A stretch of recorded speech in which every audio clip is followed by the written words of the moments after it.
suddenly went, ding, that will work. Just in terms of the rug being pulled out from underneath a wealthy man.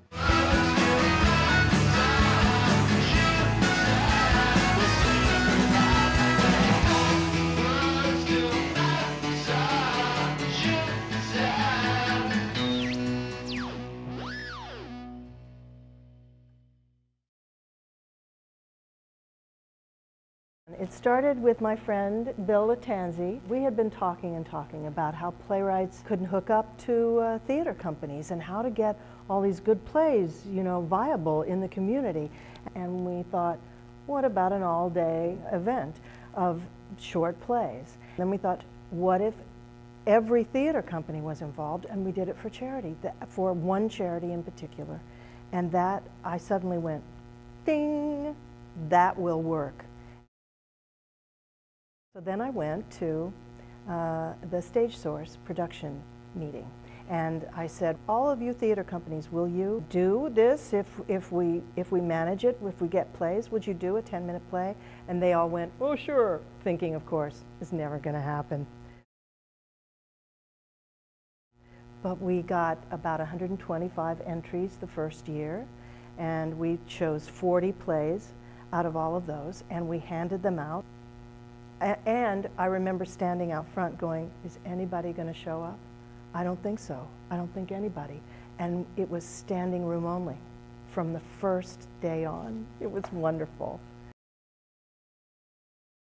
It has to be, have to have an address in New England. And we have playwrights from all of those states.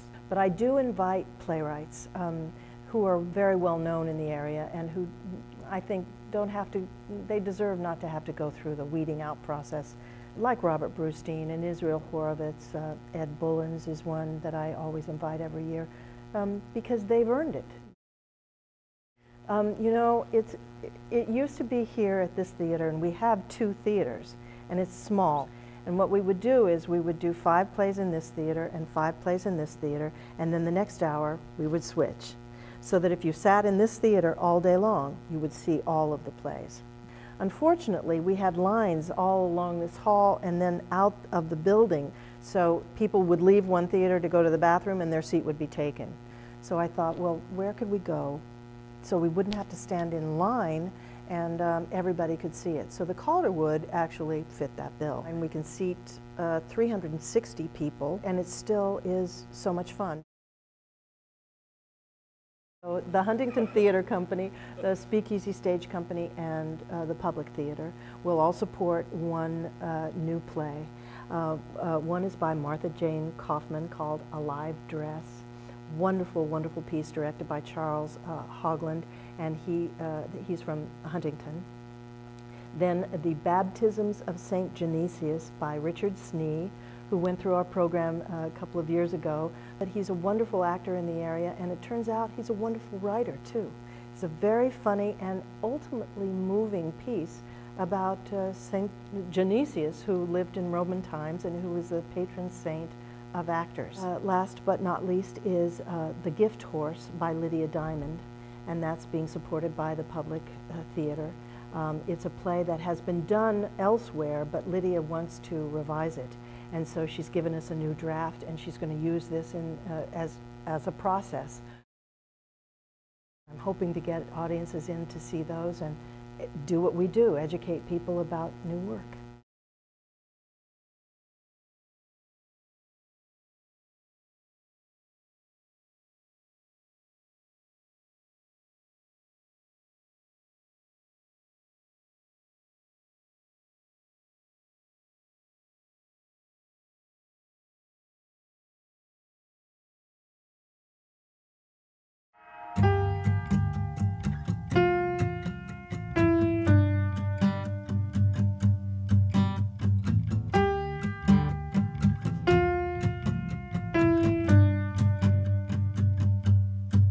I was born a teenage synesthete, hearing colors, seeing taste, and catching my breath.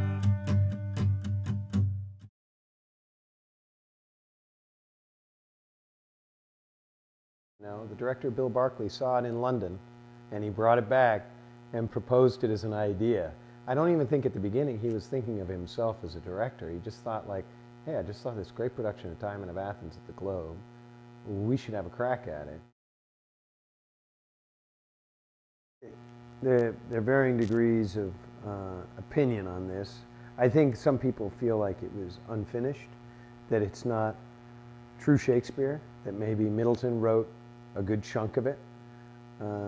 As we rehearse it, I'm coming to believe that that's probably true, because the stuff that flows well clearly is Shakespeare. There's certain two-person scenes that just roll right off the tongue, and there are other scenes where the images seem to be random and disconnected.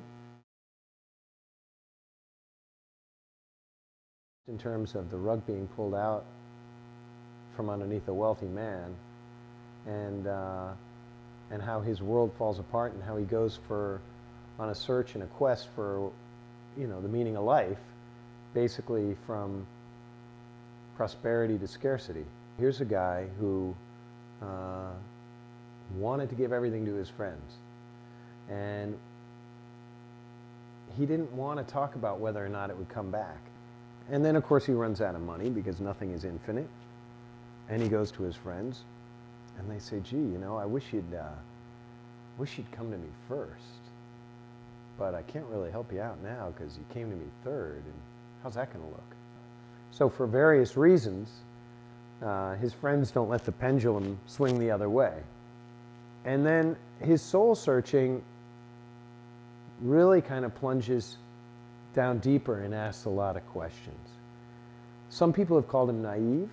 He's not an idiot, but that he just expects more of human beings, of humankind, because life is finite, so we might as well share with each other than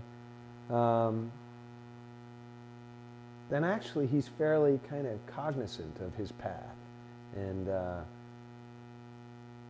but he still has a hard time letting some stuff go.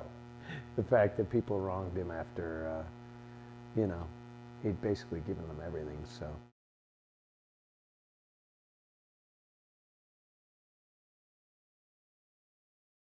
You try to make the best of any given situation.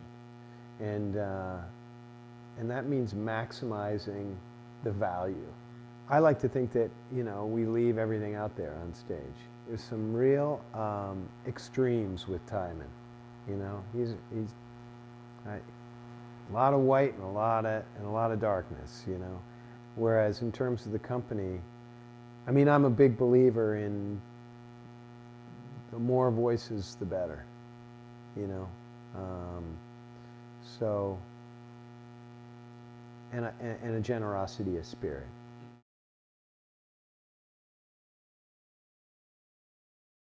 You know, I'd want people to just come and explore it with us, you know, because we're exploring it for the first time. I know I don't know this play. I know that no one else in this cast has done a production of it. So any familiarity has come from reading it or seeing it, not experiencing it. And so we're experiencing it, and we want our audience to come experience it too. So.